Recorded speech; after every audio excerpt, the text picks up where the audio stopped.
గురూజీ 72 గంటల్లోనే ఫోన్లోని అద్భుతమైన జ్యోతిష్య పరిష్కారం చూపిస్తారు. నమ్మండి, నమ్మకపోండి, ఇది నిజం. శ్మశాన కాళి రుద్ర చౌడీదేవి ఆరాధకులు నంబర్ 1 వశీకరణ స్పెషలిస్ట్.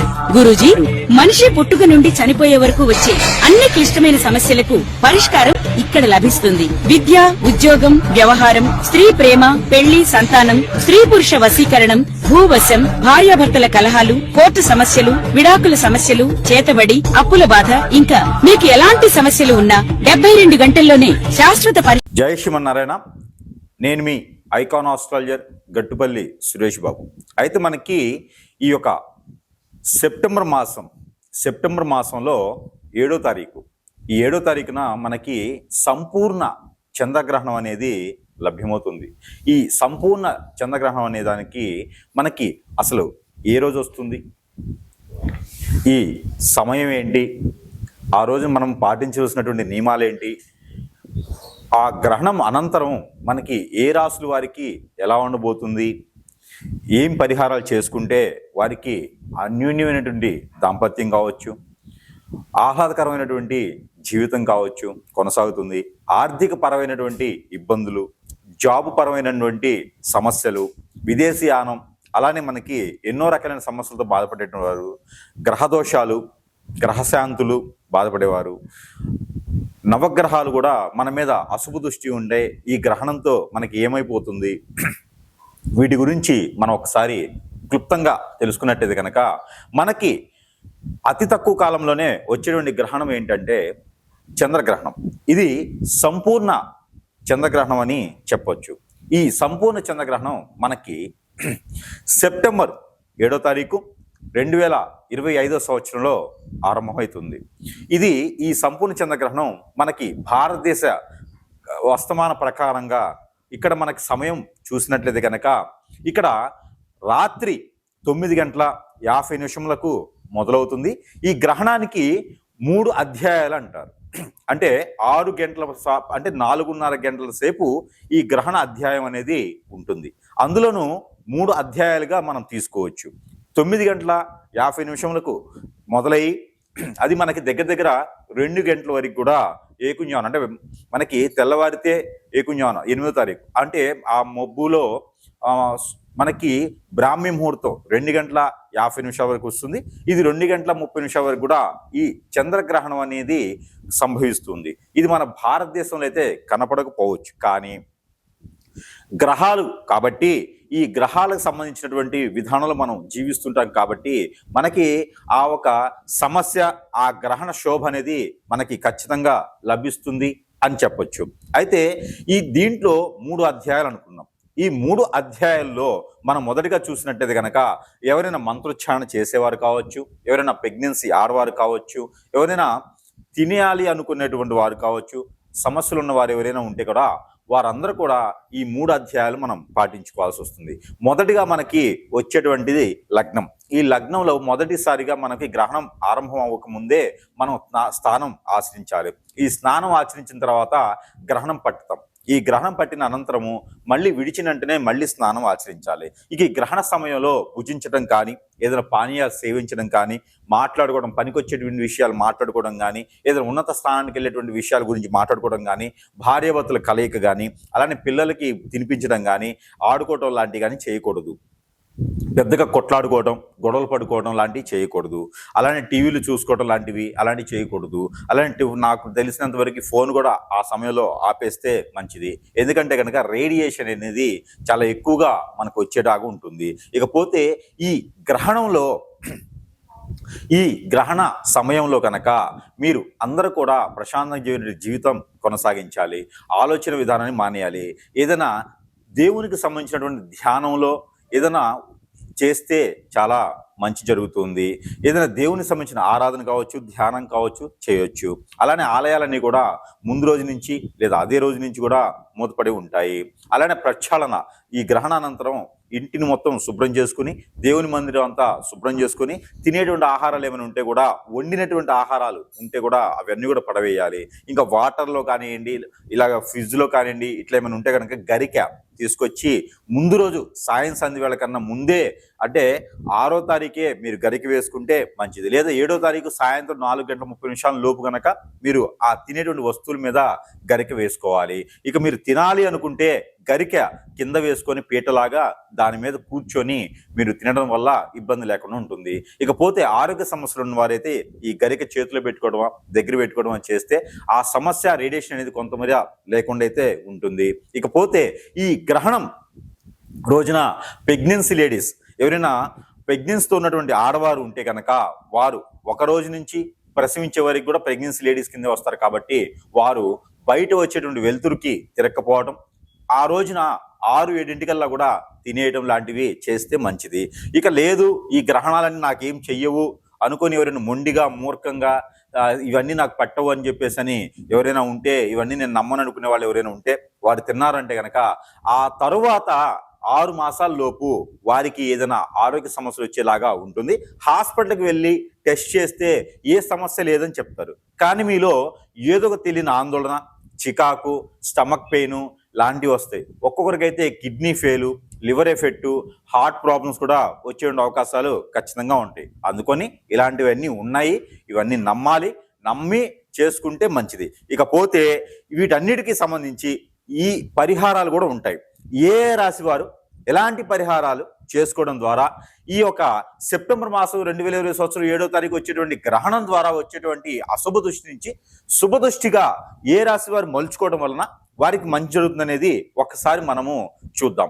మనకి 12 రాశుల్లో ఒకటి సింహరాశి. ఈ సింహరాశి వారికి గ్రహణానికి సంబంధించినటువంటి దోషం ఉన్నదా లేదా? ఉండి లేదని చెప్పొచ్చు, లేదు ఉందని చెప్పొచ్చు. ఎలా అంటే మధ్యస్థగా ఉంది. ఇంతకు ముందుటే మనకి ఈ సింహరాశి వారికి నవగ్రహ దోషాలు కొంచెం ఎక్కువనే ఉన్నాయని చెప్పొచ్చు. ఎందుకంటే కేతువుకు సంబంధించినటువంటి దోషంతో బాధపడుతున్నారు. ఏ జాబు దొరకకుండా ఉన్న జాబులు వదిలేసి ఉన్నారు. ఏ చేద్దామో ముందుకు వెళ్ళట్లా, అందరూ శత్రుత్వం పెరుగుతూ ఉంది. రాహు సంబంధించిన దోషంతో బాధపడుతున్నారు, కుజుడికి సంబంధించిన దోషంతో బాధపడుతున్నారు. పెళ్లిళ్ళు అవ్వట్లేదు, అయిన పెళ్లిళ్ళు చక్కగా లేవు. ఆ కోపం, చిరాకు అందరూ ఒకరికొకరు దూరంగా ఉంటున్నారు. ఉన్నది ఇద్దరిద్దరు దూరంగా ఉంటున్నారు. అట్లా ఉన్నాయి సింహరాశి వారికి. దానికి తగ్గట్టుగా ఏదైతే ఉన్నదో ఎతికెతిక ఖాళీ తగిలిందనే విధంగా వీరికి గ్రహణాలు కూడా ఒకటి సంభవిస్తూ ఉన్నాయి. ఈ గ్రహణం మనకి ఏదైతే సెప్టెంబర్ 27వ తారీఖు వచ్చేటువంటి గ్రహణం ఏదైతే ఉందో, ఈ గ్రహణము ఈ సింహరాశి వారి మీద కూడా కొంతమేర ఇబ్బంది కలిగించవచ్చని ఆ ఒక గ్రహణ ప్రభావం చెప్తూ ఉంది. కాకపోతే ఈ ఇబ్బందులు వీరికి 3 మాసాలు కనిపిస్తున్నాయి. అంటే రానున్నటువంటి నవంబర్ మాసం చివరి వరకు కూడా ఈ యొక్క గ్రహణానికి సంబంధించినటువంటి ఇబ్బంది ఏదైతే ఉందో ఖచ్చితంగా మీ వైపు కూడా అది కనిపిస్తుంది. కాబట్టి భయపడే అవసరం లేదు. వీటన్నిటి కూడా పరిహారాలు ఉన్నాయి. కొంతమేర మీకు ఉపశమనం కలిగేందుకు పరిహారాలు ఖచ్చితంగా మీరు చేసుకోండి. ఈ పరిహారాలు చేసుకుంటే అన్ని రకాల గ్రహ దోషాలు పోతాయి. అయితే వీరికి సిమ్టమ్స్ ఏమి ఉన్నాయి అంటే కనుక, ఈ సింహరాశి వారి మీద ఇంతకు ముందే మనం గమనించినట్లయితే కనుక ఆల్రెడీ వారి మీద నరఘోష, నరదిష్టి, సంపాదించుకుంటున్నారు, బాగుపడుతున్నారు, పెళ్లిళ్ళు అవుతున్నాయి, అందరికి మంచి చేస్తున్నారు అని చెప్పేసి దినదిన అభివృద్ధి అవుతున్నారని చెప్పేసి మీ మీద చాలా కళ్ళు ఉన్నాయి. ఒక్కొక్కరి మీద అయితే ఏకంగా హిప్నటిజం, బ్లాక్ మ్యాజిక్ చేయించేటువంటిగా ఉన్నదనమాట. ఎందుకంటే మన పక్కనే ఉంటూ మనకి గొయ్యి తీస్తూ ఉంటారు. అదే సింహరాశి వారి పరిస్థితి. ఎందుకంటే సింహరాశి వారి పక్కన ఎవరున్నా కూడా వారి మంచితనం తట్టుకోలేక, వారికి ఉండేటువంటి పేరు ప్రఖ్యాతి తట్టుకోలేక ఎవరొకరు వాడి మీద చెడు ప్రయోగం చేసేటువంటి విధానాలు అయితే ఖచ్చితంగా కనిపిస్తూ ఉన్నాయి. వాటితో పాటు అయ్యి అనుభవిస్తూ పక్క నుంచి ఏ పని ముందుకెళ్ళట్లేదురా బాబు అనుకునే టైంలో మీకు మళ్ళీ ఈ గ్రహణ శోభ ఒకటి అనేది మీకు అశుభ దృష్టిగా కనిపిస్తుంది. కాబట్టి దీనివల్ల మీరు ఏ పని చేసినా ముందుకు వెళ్ళలేకపోవడం, ఆస్తులు కూడబెట్టుకున్న ఆస్తులు ఏదో రకంగా ఖర్చు పెట్టుకోవడం, పిల్లల మీద ఇబ్బంది కలగటము, కాలేజీల్లో కావచ్చు, స్కూళ్ళల్లో కావచ్చు, పిల్లల మాట వినట్లేదని చెప్పుకునే విధంగా ఉంటుంది. పిల్లలు మాట వినకుండా ఎక్కడికైనా వెళ్ళిపోవడం లాంటివి జరుగుతాయి. మీ పిల్లలు కూడా మీ మాట వినకుండా పెళ్లిళ్ళు చేసుకునే విధంగానో, లేకపోతే ఎక్కడికైనా వెళ్ళిపోయే విధంగానో మీ మాట పూర్తిగా వినకుండా అయితే అవుతుంది. ఇదంతా కూడా ఈ గ్రహణ శోభ అని చెప్పొచ్చు. ఇకపోతే ఆడవారిలో అయితే కనుక ఈ మోకాళ్ళు నొప్పులు రావడము, అరచేతులు నొప్పులు రావడము, గుంజుకుపోవడం, అంటే కాలు నుంచి పైకి ఏదో సూది గుచ్చినట్టుగానే గుంజుకుపోవడము, తిమ్మిరి లెక్కడం లాంటివి వస్తాయి. ఒక్కొక్కళ్ళలో ఇంకా ఏజ్ ఉన్న వాళ్ళకైతే షుగర్, బీపీ లెవెల్స్ పెరుగుతాయి.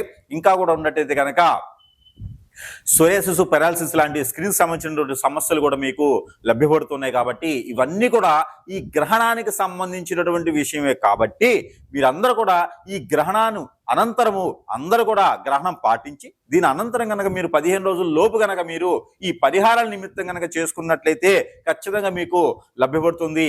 అలానే గురువు గారు మరి మీ పరిహారం వరకు గ్రహణం గురించి చెప్తున్నా అన్నారు, కానీ మీరు అన్నటువంటిగా హిప్నటిజం, బ్లాక్ మ్యాజిక్తో మేము బాధపడుతున్నాము, దీనికి ఏమైనా పరిహారం ఉందా అంటే ఖచ్చితంగా సంప్రదించండి. దానికి పరిహారం కూడా మీకు లభ్యపడుతోంది.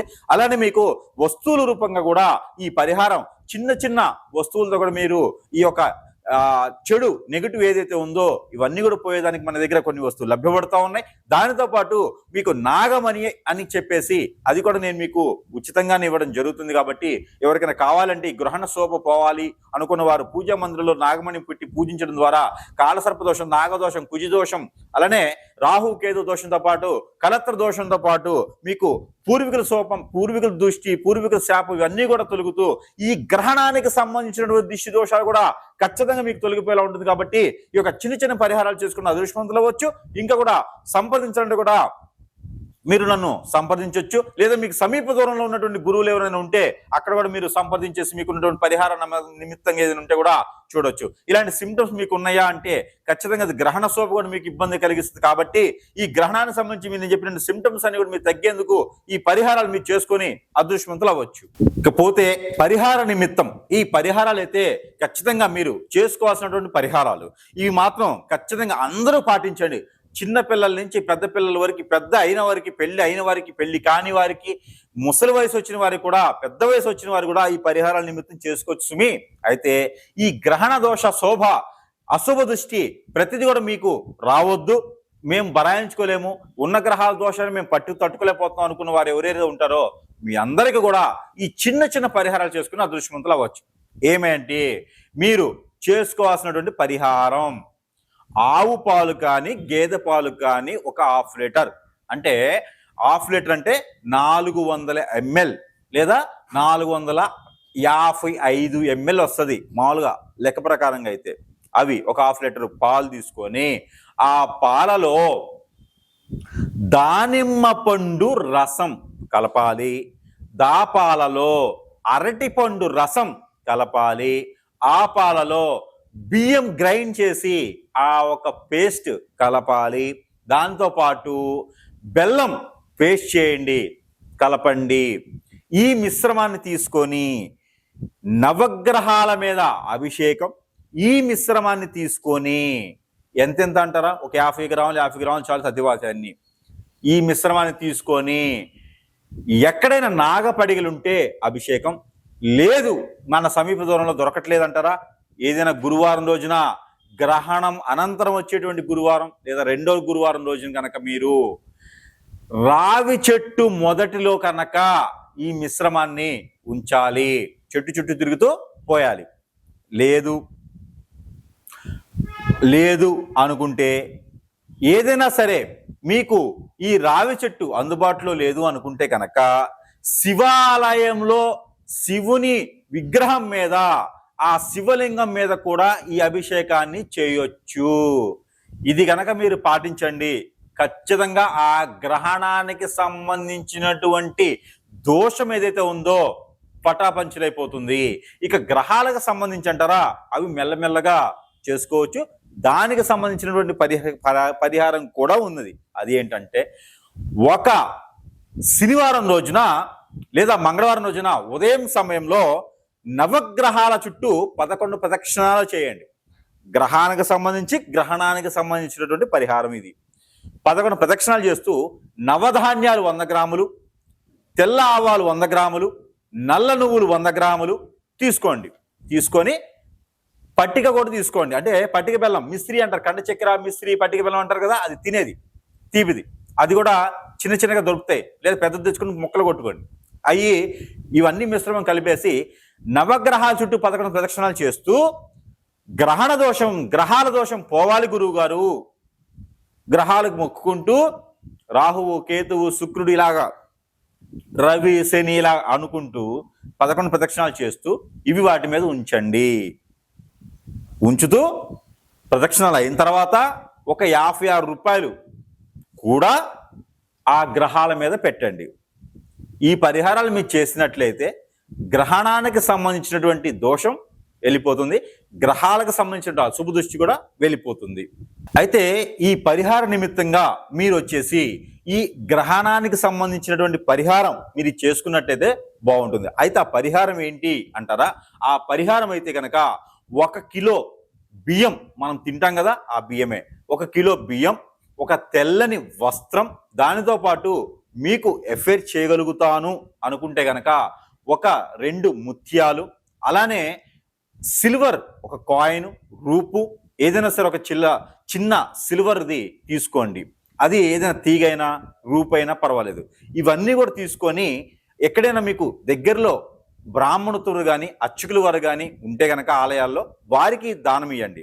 దానం ఇచ్చే రోజున ఆ పంతులు గారికి కాలికి నమస్కారం ఎవ్వరు కూడా చెయ్యకూడదు. ఇది గుర్తుపెట్టుకోవాల్సి. అయితే ఇవన్నీ కూడా కలిపి దానం ఇవ్వండి. దానితో పాటు ఒక 2 ఎండు కొబ్బరి చిప్పలు కూడా కలిపి ఇవన్నీ కూడా ఒక ముడుపులా చేసి దానం ఇవ్వచ్చు.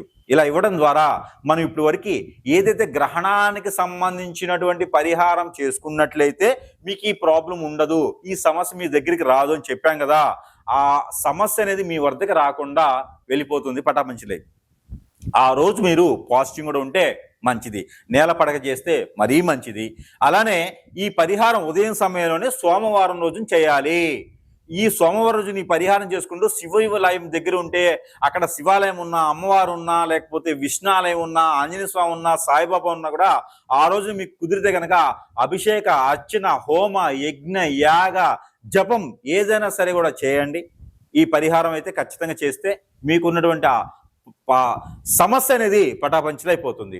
దానితో పాటు మరొక పరిహారం ఇది ఏమిటంటే కనుక, ఎక్కడైనా ఆలయాల వద్ద అడుక్కునేటువంటి ఆడవారు ఉంటారు, వారు చిన్నవారున్నా పెద్దవారున్నా, ఒక 3 లేదా 4కి ఏదో ఒక కలర్ ఉన్నటువంటి శారీ, బ్లౌజ్ పీస్, ఒక 2 రకాల ఫ్రూట్స్ తీసుకుని వెళ్ళి, అమ్మ నవగ్రహాల దోషాలు అది వాళ్ళ ముందు అనుకోకూడదు, మన మనసులో అనుకోవాలి. నాకున్నటువంటి సమస్యలన్నీ పోవాలి, నవగ్రహ దోషాలన్నీ తొలగాలి, దానితో పాటు మీ సమస్య పర్టికులర్గా ఏముందో అది చెప్పాలి.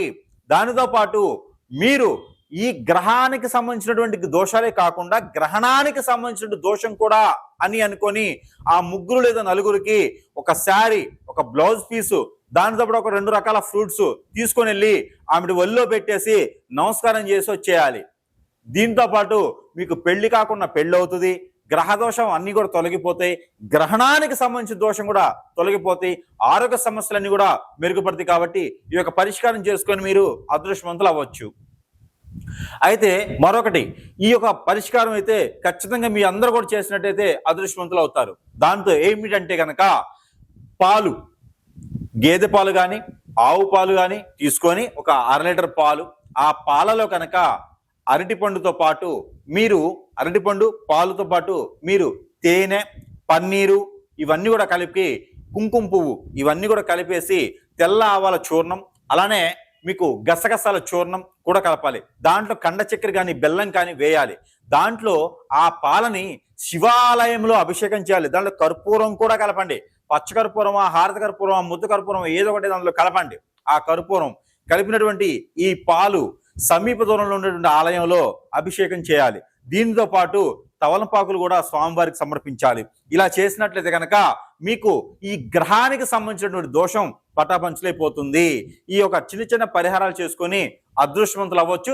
ఈ పరిహారాల్లో ఏ ఒక్కటి చేసినా కూడా మీకు అన్ని రకాల అశుభం పోతుంది, శుభదృష్టి మీ మీద ఉంటుంది, గ్రహాల యొక్క అనుగ్రహం మీ మీద ఉండేసి ఈ గ్రహణ అశుభ దృష్టి తొలగేసి అదృష్టవంతులు అవ్వచ్చు. కాబట్టి ఈ పరిహారం మీకోసం. జై శ్రీమన్నారాయణ.